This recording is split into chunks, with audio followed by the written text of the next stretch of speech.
You sit alone, heart hammering against your ribs as the thought of death slithers into your mind. You clutch at life as though it were a lifebuoy, yet every breath you draw carries you closer to the abyss. You fear that moment where the lights go out, when the curtain falls, and you believe it will hurt, that you will cease to be, that the you who suffers here will be torn apart. But who is this you that must endure? Look closely. It is a bundle of memories, hopes, anxieties, all made of thought. When thought confronts its own vanishing point, terror blooms. You imagine death as an enemy, an intruder poised to snatch your identity. You rehearse battles, prayers, promises, bargains with gods or doctors. You erect defenses, denial, distraction, 1,000 narratives to postpone the reckoning. Yet in this futile barricade you only strengthen the sense of separation. I am over here, death is over there. But there is no over there. Death is not an event, it is the silent backdrop of every moment, the frame that makes each experience possible.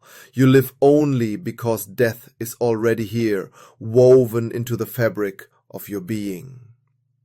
Feel the tightness in your chest when you contemplate your funeral rites, your empty house, the echo of your absence. That tightness is the mind's rebellion against its own dissolution. It cannot bear to see its constructs crumble, so it paints the end in shades of horror. But horror is a story told by thought.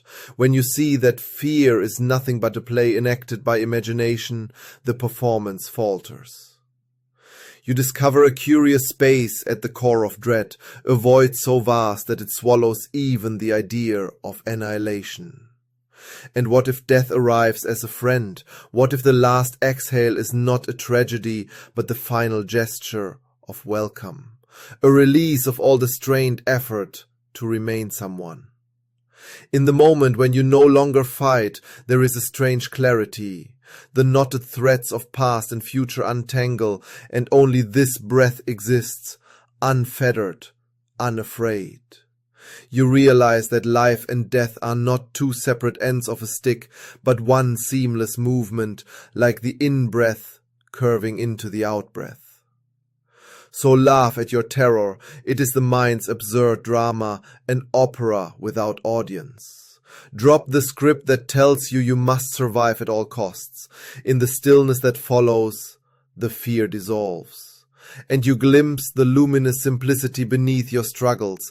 Death has no power over one who is already unbound. I am not your enemy. Death is life. Life is death. You cannot escape me, for I am you, and you are me. The difference is that I am not pretending that I am something I am not.